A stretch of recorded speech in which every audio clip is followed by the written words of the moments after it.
hot take. Dating in Gen Z is the absolute worst thing ever. And before I get into the nitty-gritty of why I think that, why don't you share with everyone what your experience was dating when you were in your 20s? Because I have a feeling it was a lot different than how it is today. Well, where do we begin? Definitely times have changed, Grace, from when I was in my 20s. Yep. But I feel as though in my day, men really approached you more. Like a guy would come after a girl, which I think is the right order anyway.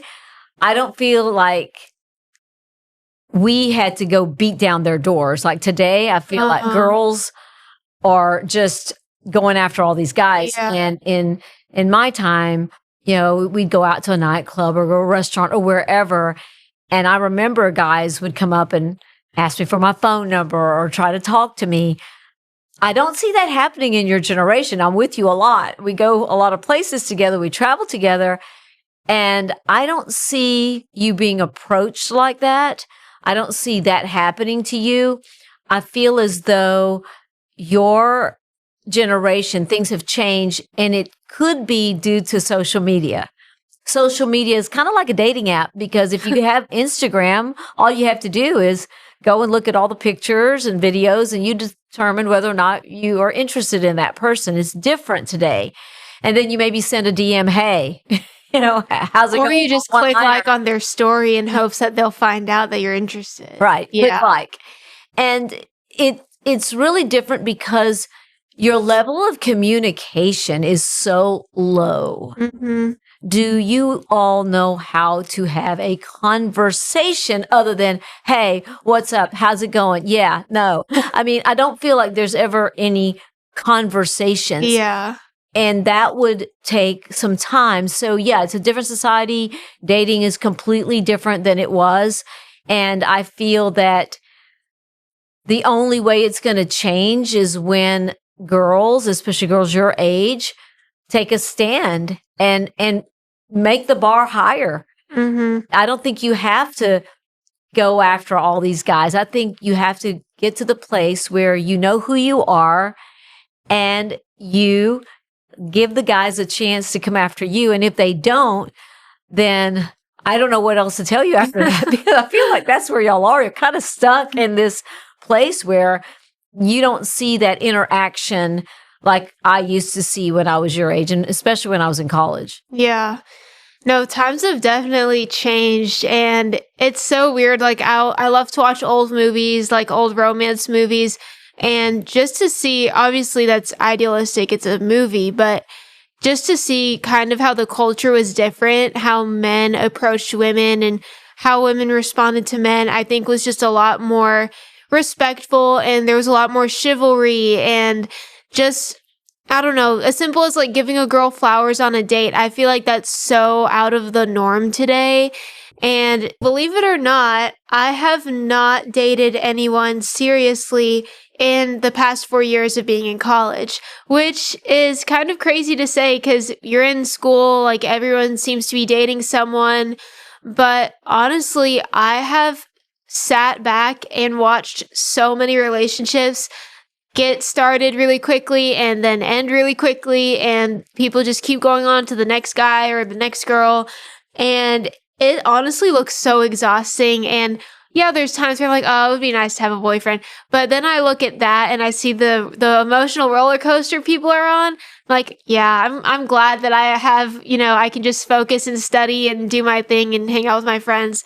But I don't know, I really do think that the roles have kind of reversed today. I think that a lot of girls have become so aggressive and really, you know, have gone after the guy that they want, which I think, you know, to an extent that's okay. You know, you make it clear that you're interested and whatnot. But I do think that there's a fine line between, you know, being like pursuing someone and then looking desperate. And so I'm more on the reserved end of things. Like I'm very old school, old fashioned. I think that the guy should approach you first, which could be why, you know, I'm not dating anyone right now. But either way, I think that God really does have someone for everyone, and that's just a belief that I have, and I have a list that I've prayed over since I was very young of what I'm believing for in a future spouse, and I'm like, Lord, I'm not going to settle for less. And so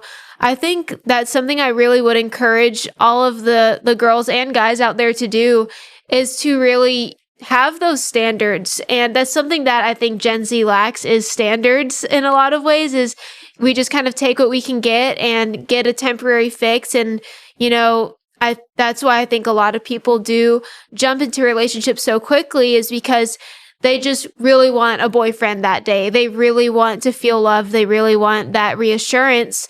But really, it's not going to end well if it's not the one God has for you. And you have to be secure in yourself and secure in who you are in the Lord before you can complete another person. So that's kind of, in a nutshell, how I view dating today. Well, I think that it is difficult, especially the way that your culture is now, right? Society, you're raised with a cell phone, you've got social media. You can be anything on TikTok. You can be anything on Instagram. You can be anything on social media. You can put filters, and you don't really know what you're getting into. Right. And it almost becomes, as I said initially, like a dating app, because, okay, if one doesn't work out, hey, I just go down the go down the road, find the next girl. Okay, she looks cute. Let me go on with her, or the next guy. It comes back to communication. You have to be able to communicate with someone. If you're just attracted by face value, how long is that really going to last? Right. You've got to get to know them on a deeper level, and that goes by communication. I think that's the missing key in your generation from the outside looking in. I remember having very long conversations with guys that I would date. We would be on the phone for hours and hours, getting to know one another. That's very important. Also, going out on a date, go to dinner, go to a movie, but talking, not sitting next to somebody scrolling, through social media. It takes time to get to know someone, and just looking at their quote unquote resume on Instagram isn't going to tell you everything you need to know about them. You have to take that time. Now, concerning the aggression that girls have towards men, I think that is definitely something that is not just in your generation, it's in mine as well. There is aggressiveness that women have come into, I think, today more than ever, where if you see a guy, you just go after him. And there's nothing wrong with being attracted, but I do think that I'm old school like you. We want to be pursued. We want someone to come after us. We want someone to send the flowers and all the things that we believe, we're just kind of raised in that. And it is, I guess, old school in today's modern world, but it's really not for me. I don't think it is for you. I think there are a lot of women watching us right now that would agree. They would love for a guy to pursue them. They would love for them to show up with flowers on the first date.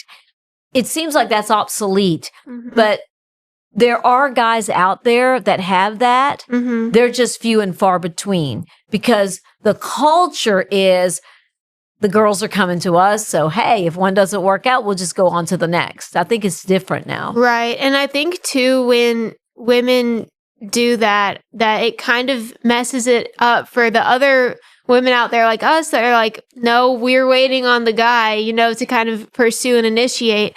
Because then guys kind of get this misconception of, oh, like, guess I don't have to try as hard. I should just let them come to me. And obviously not all guys are like that. There are some wonderful men out there. But I do think that it is, it kind of makes the roles get mixed up and confused. And I think that there's a big attack on like the family unit, and divorce rates are out the roof and all these things. And I think a lot of that comes back to the roles aren't clear. And, the Bible, God says very clearly, like, the man should lead in a lot of ways and the woman should submit to the man. And I think, that should be portrayed in dating and in courtship, or whatever you want to call it. But yeah, I cannot tell you how many times I've had guys reach out to me or slide into my DMs with what's up? Like, you down to go do this, you down to do that. And I'm like, you can ask, like, use your words, please. But I do think like things have been been made overly casual. And I've heard guys say like, oh, like bringing flowers on the first date is too much. Like that's too much of a commitment. When I think that any girl that would get flowers on a first date would be blown away. And even if they're wildflowers, even if you didn't even pay $1 for them, I think she would, Yeah, she would even be just to excited. pick them on the side Yeah, of the road, you right? picked them if they're weeds but have little flowers on the top. I think that she'll still be happy. Yeah. But I have a few questions I think we should both just kind of answer and talk about that I think a lot of you out there are probably wondering yourself about dating and just this whole topic of dating in the Christian world, specifically in my generation. So first off, what role should faith play in dating for Christians? Are you asking me that I'm question? asking you that, and then I'll answer. Only because I'm single again now.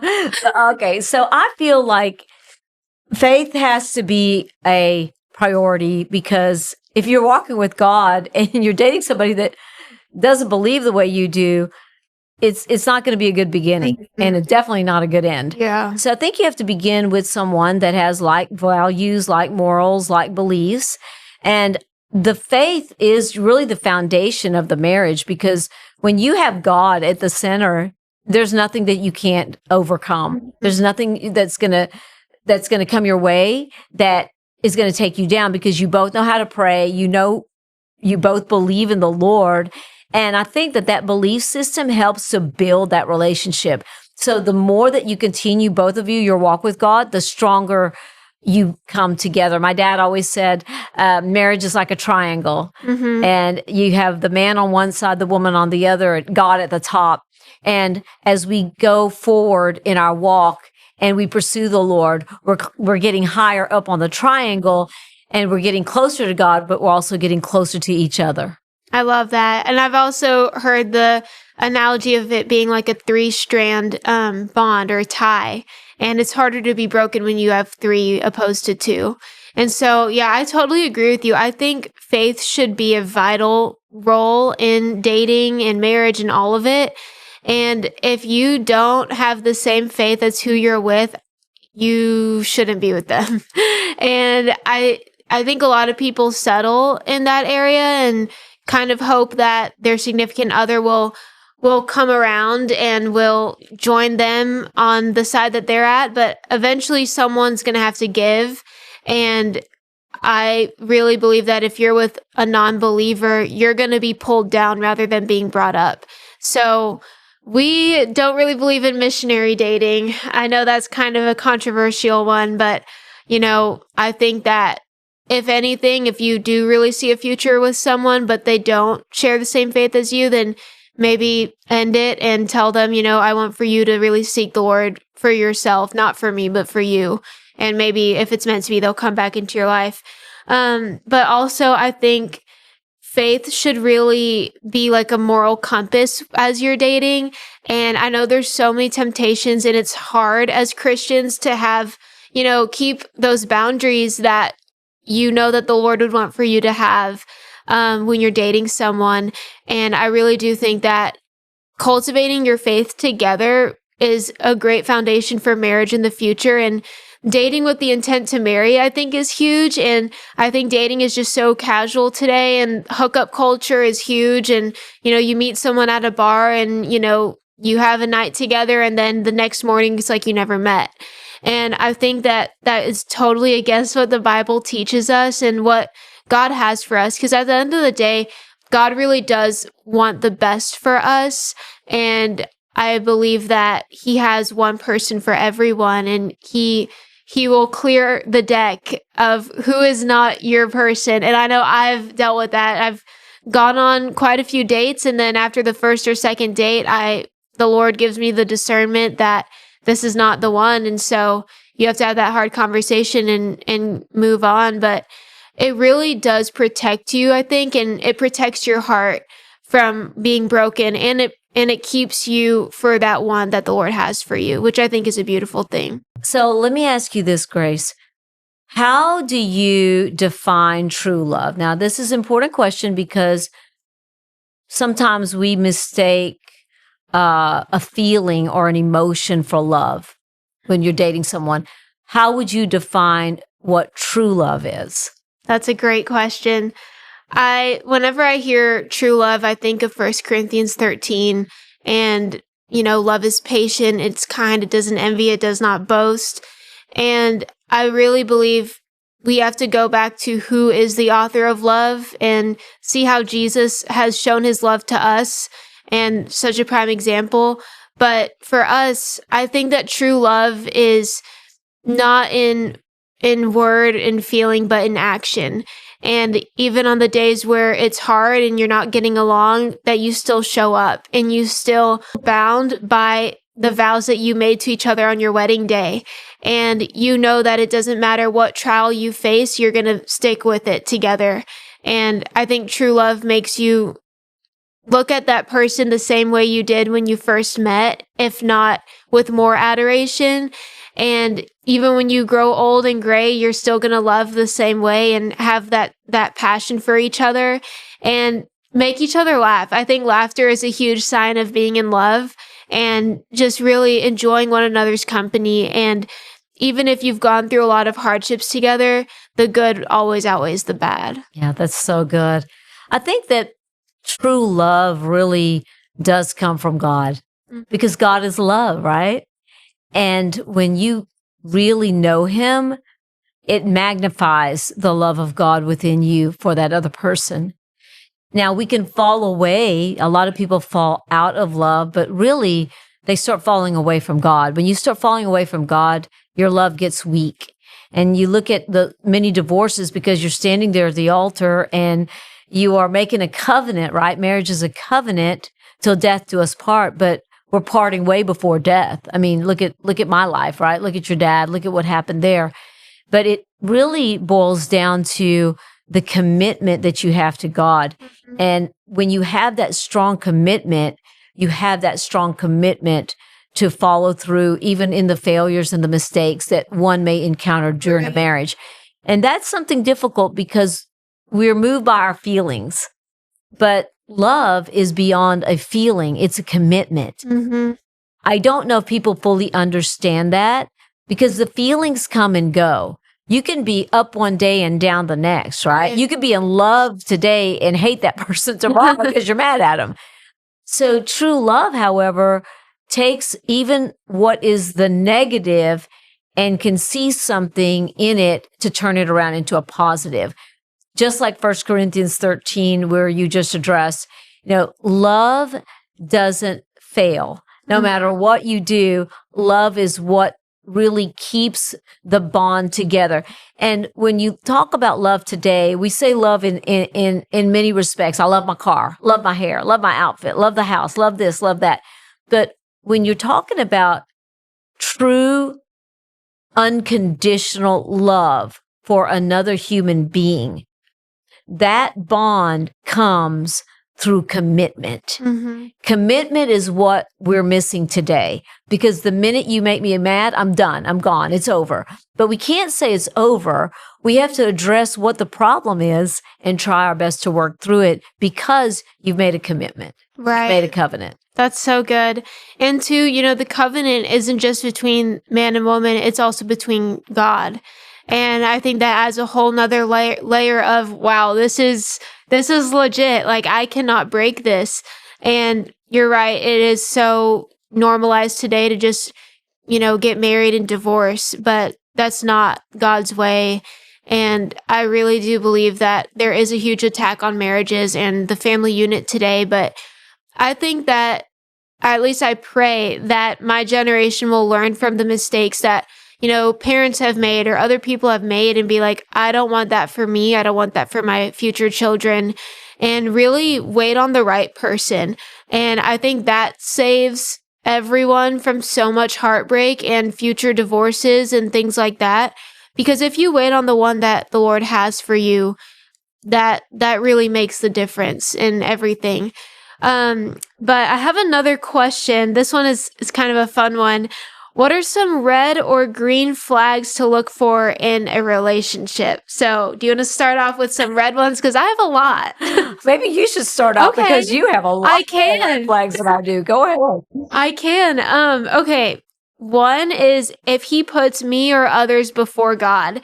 And I think that, in a relationship, it's really easy at the beginning to get really excited. And I'm that way. Like I'm easily excited and, you're looking forward to getting to know this new person and everything.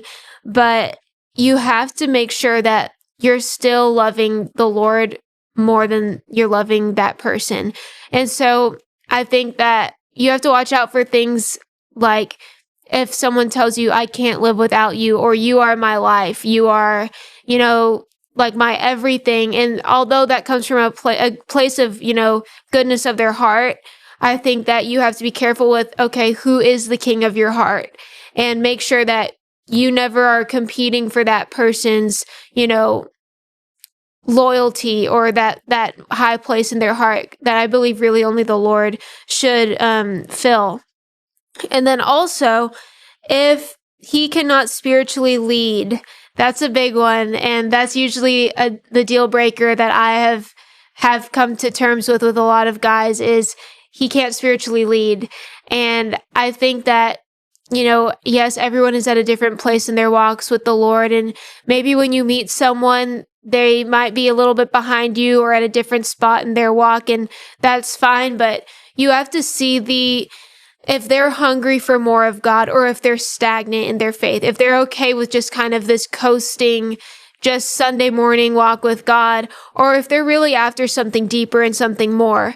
Because at the end of the day, and I think you really saw this in your marriage, is it's hard to keep up with the person when you're not at the same place with the Lord, and it really causes a divide. And I think that you have to make sure that person is hungry for God, not to please you, but really they have that one-on-one walk with God, whether you're in the picture or not. And then another big one is, does he struggle with lust or pornography? And I know that's a touchy subject, and this goes for obviously women as well, but I know a lot of men struggle with that. And I think that's something you really have to be aware of before you get married to someone, is if that's a struggle, if that's a temptation, and, if they're going to be free from that. And of course, God can redeem all things, but that is a big thing that leads to divorces. And so that's one of the number one things that leads to divorces. Yeah. In fact, I think that's become an epidemic. Pornography has become an epidemic, especially with men. And we have to think about why that is. Well, the culture is pushing men towards sex and towards lust and towards unfaithfulness, right? And social media does that, how we Exactly. portray ourselves as women. And I think, we have a big role to play in that as girls, be modest and dress right. And I know that's super controversial today, which it really shouldn't be. But at the end of the day, if we're women of God, we should act and look like one. And that doesn't mean you have to, wear long dresses and be uber conservative. But I think it does mean you need to have a heart check and look in the mirror before you walk out the door and be like, Lord, is this pleasing to you? Am I, bringing glory to you with how I'm portraying myself? Or am I going to, really draw someone to lust after me, which, you should want to flee from. But no, and that's a big deal though, Grace. Yeah. Whenever the Lord was bringing me out of the modeling world, I remember one of the first things when I came out of that 2 years, one of the first things the Lord said to me was, get rid of your clothes, because they were all provocative clothing. And he didn't say donate them. He said, trash them. Wow. Get rid of them. You don't need to pass that along. Right. You need to get rid of those clothes. And I remember standing in the mall. I went into the store because this was all new to me. I was used to dressing that way for years.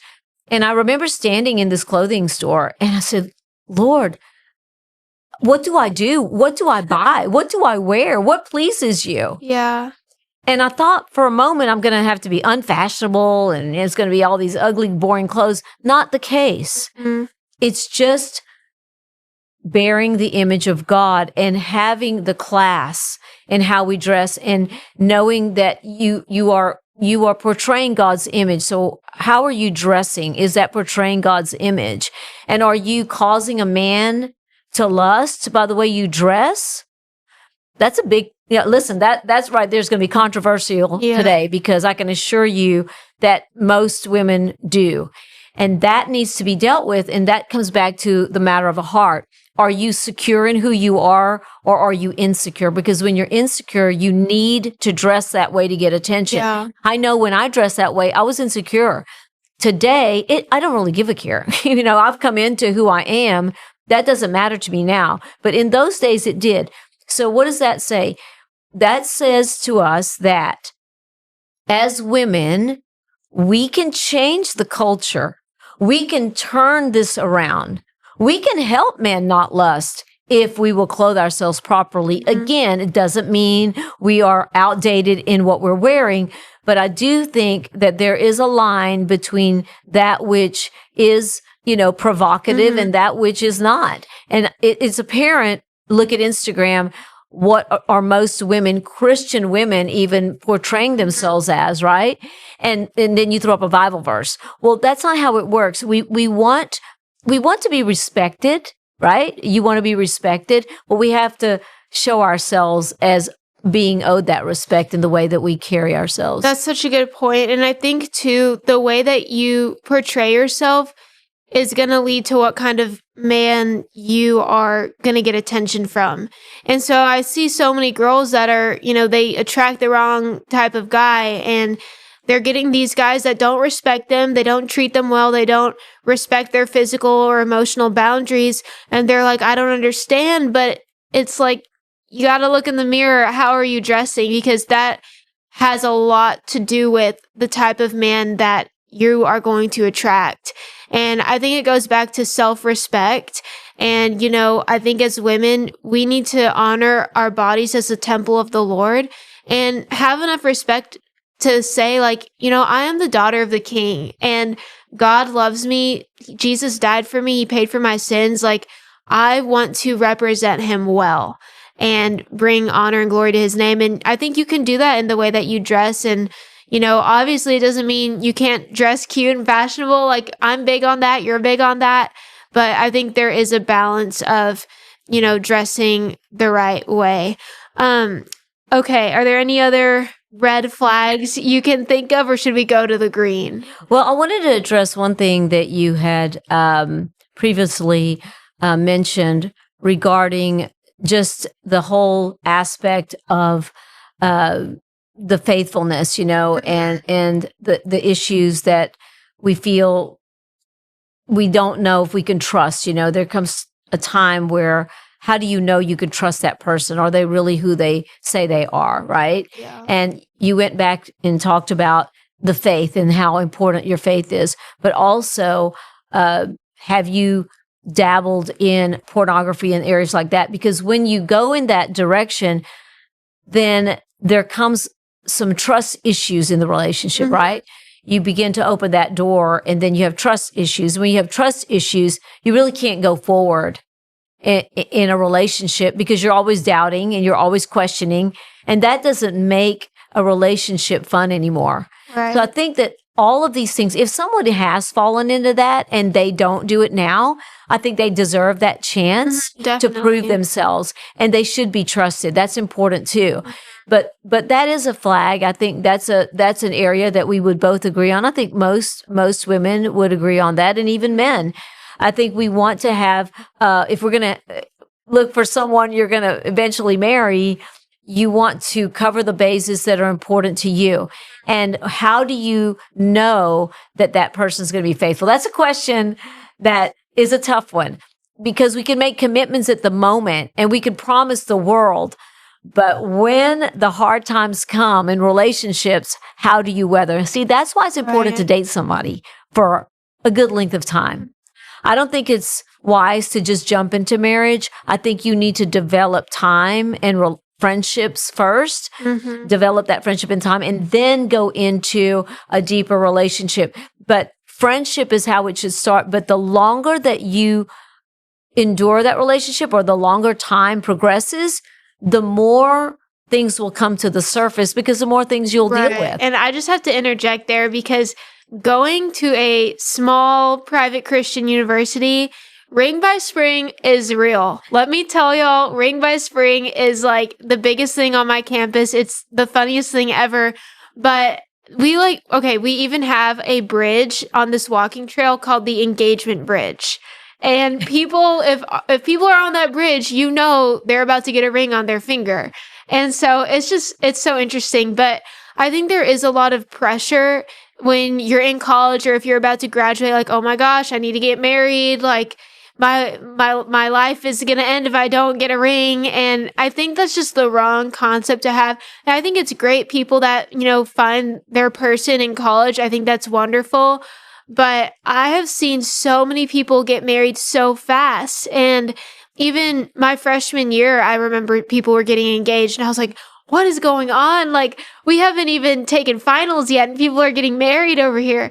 But I do think that you need to have that time of friendship and building that first. I'm big on that. I think it's good to take things slow. And I think you've got to date someone at least a year and a half before knowing that you can marry them. That's just me. But I think that you don't really know someone until you see them in different situations, how they handle conflict, how they handle adversity. And I think that making sure that you are compatible in that and can really overcome things together and come out stronger on the other end is really important to look for. Yeah. And someone that's okay with correction on both ends. Yes, that's big. I think that's a big thing to be okay.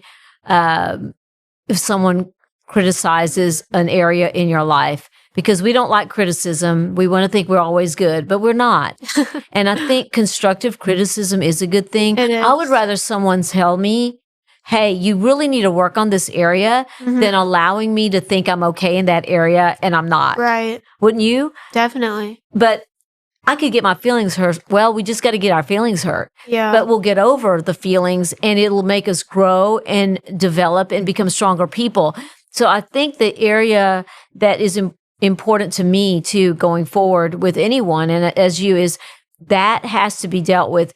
If you're in a conflict and you're having a situation and there are areas that you need to change, but you can't see them and your boyfriend tells you, yeah, you need to work on this, or your girlfriend tells you, well, you need to be okay with that. And that's something that we all have to work with is being okay, knowing that we're wrong and seeing the need for change. That's so good. I think that's really important too. And today, a lot of people are just so easily offended and, just get really upset if they're corrected, which I think we should look at correction as a tool to build us and to grow us and stretch us.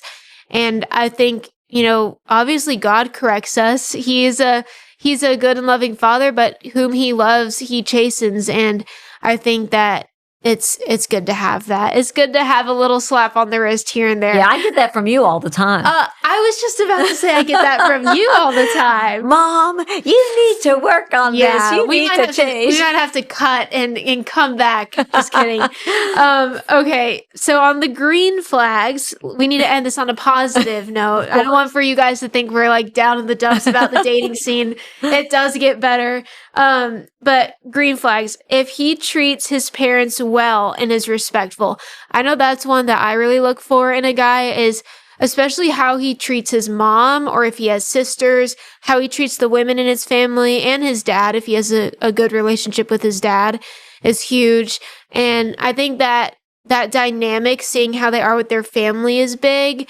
Because that'll kind of give you a glimpse into how things will be if you start a family with that person.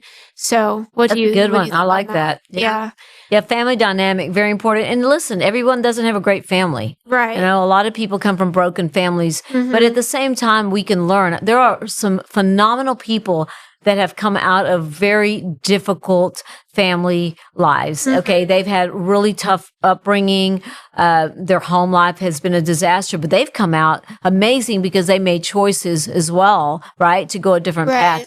But I think the basic here or the bottom line is the respect. The respect for your parents, We may not always agree with our parents, but we still have to show them respect and honor Right. them. Yeah, That's very important. that's so good.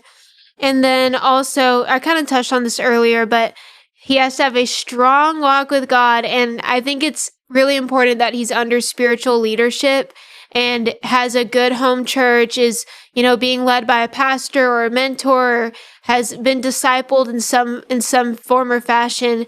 And I think, that's a really big deal. I think it's so normalized today to just, you go in and out of church and you get a feel good message and you go on your way and your life stays the same. You don't really encounter the true and living God, or you're not broken. And I think it's important that he not only goes to church, but he also, gets up in the morning and prays or reads his Bible and has that one-on-one time with the Lord. And I think that shows you that he will be a good spiritual head and leader in your family one day. And mentorship is important. I know I had a mentor for many, many years, and we're still very close now.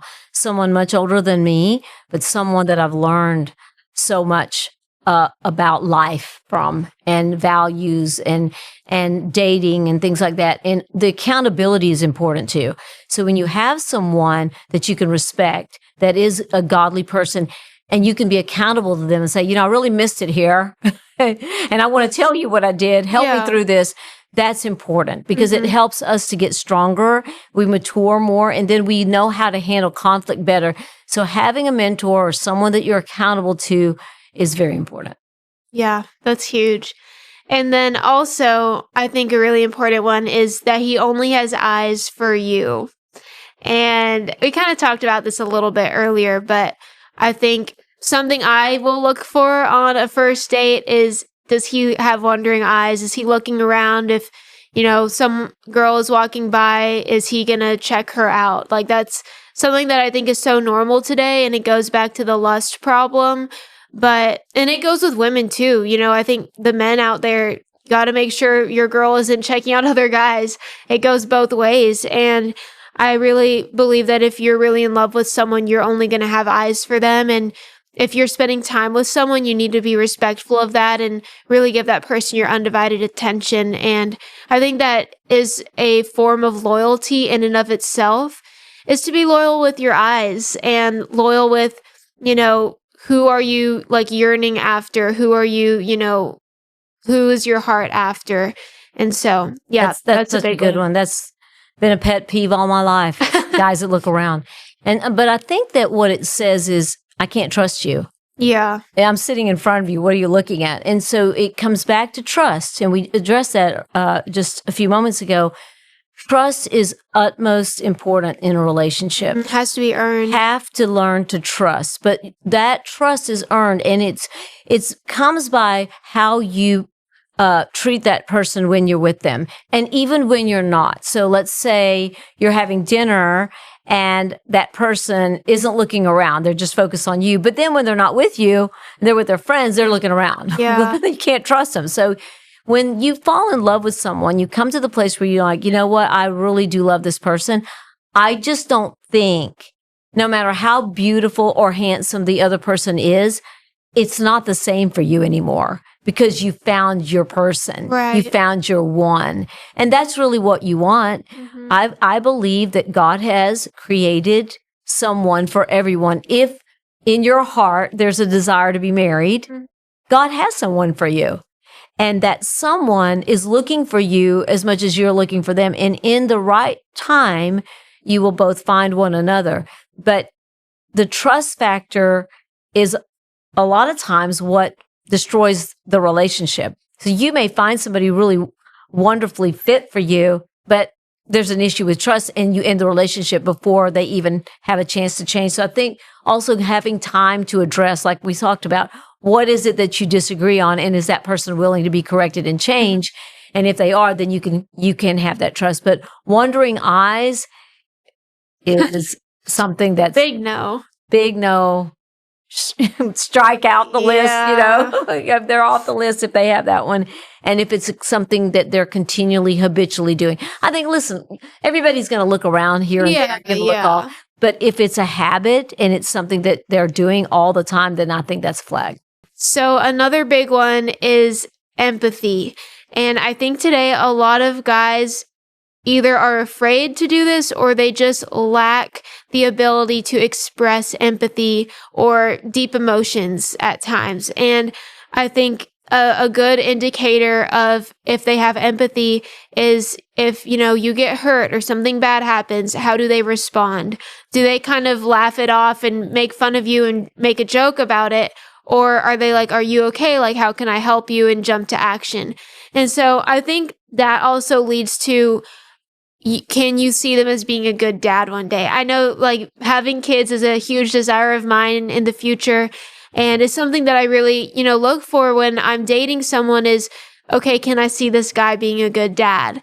And, see how they act around kids, see even how they act around like animals and pets. Like, are they gentle, or are they just like rough all the time? And I think, kind of seeing if you can picture that person, like raising a family with them, going through, milestones like labor, giving birth. Like, how are they going to be there with you for that? Or are they going to wait in the other room? I think that's something you could even think about. Like, could I see this man doing that? And so, yeah, I think really seeing if they have emotional depth is huge.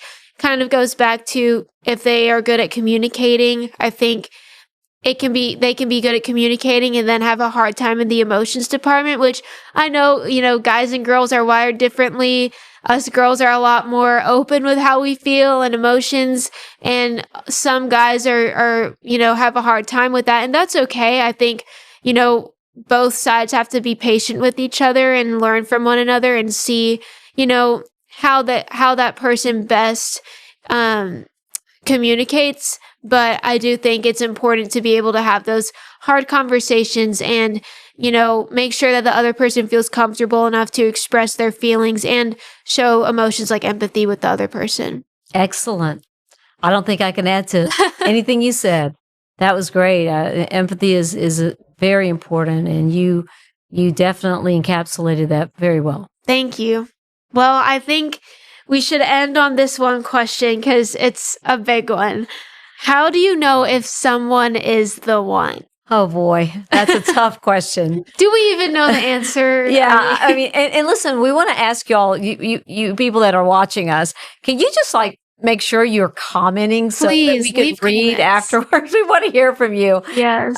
You can comment on all the platforms that we are on and we're airing from, and we want to hear from you. We want to know what you think about dating and relationships and some of the answers to these questions that Grace is throwing at me today.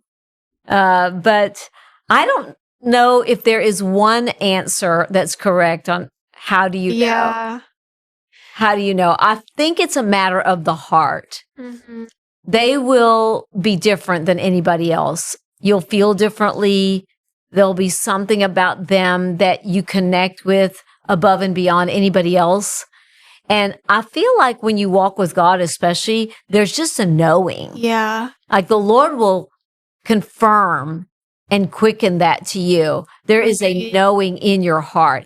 And if there's not that knowing and you're uncertain, it's not time to tie the knot yet. I know. You need more time in the relationship. Yeah, I know. I get the knowing of them not being the one. So Yeah, I think you've had plenty of those knowings. I right? know that one really well. So I think that hopefully I'll know. But that's honestly something I've prayed and continue to pray to the Lord is help me to know when he's the one. Like I hope that whenever I do meet the one, that I will know that first day, like this is the one that God has for me. And I want to encourage everyone listening out there, if you're in the same boat that I'm in, you haven't met the one yet, that is so okay. And especially if you're, in Gen Z like me, like you have time and don't listen to the culture yelling at you about ring by spring and things like that. I really believe that God has each and every one of us on, our own path and our own journey, and his timing is perfect and his ways are greater and higher than our ways. And something that's really helped me in waiting is praying for my future spouse and really praying that the Lord will protect him and guide him and prepare both of us for each other, and pray that you'll be, the type of spouse that your significant other deserves as well. It's not just praying for them, it's also praying that you will be the person that you want to be in marriage one day. And so, yeah, I just want to leave you all with that. If you're waiting, and even if you're dating someone and you don't know if they're the one, pray for that person and pray for that discernment. And I know that the Lord will make his ways clear to you. He always confirms, and there's a knowing within you. Yeah. And as you seek him and not just try to run ahead and do it your way, he will let you know. And if there are signs and there are flags and things you're uncomfortable with, that needs to be resolved before you really get that ring on. Don't ignore them. Those signs will come back to bite you. So you have to be careful about that when there are signs that you're going to take that into the marriage if they're not resolved prior to it. So that's important in dating as well.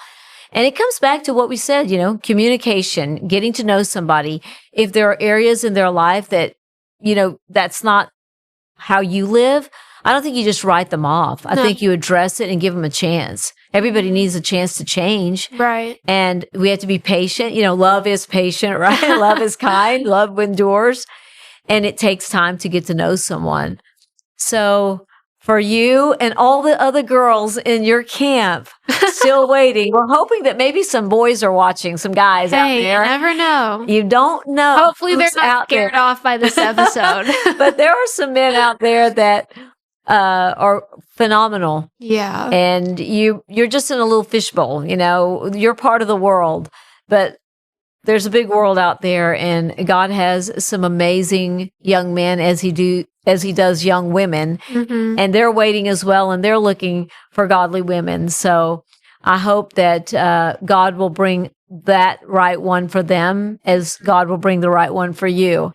But it's the waiting and the trusting and the preparing yourself and dealing with your issues. A lot of us think we're ready at 20 to get married when not yet. You got to take some time to grow and mature. And the areas that you have that are weak, even if it takes a little bit longer, just know that those areas are being perfected. They're being worked out. So you will be ready for the one when it's the right time.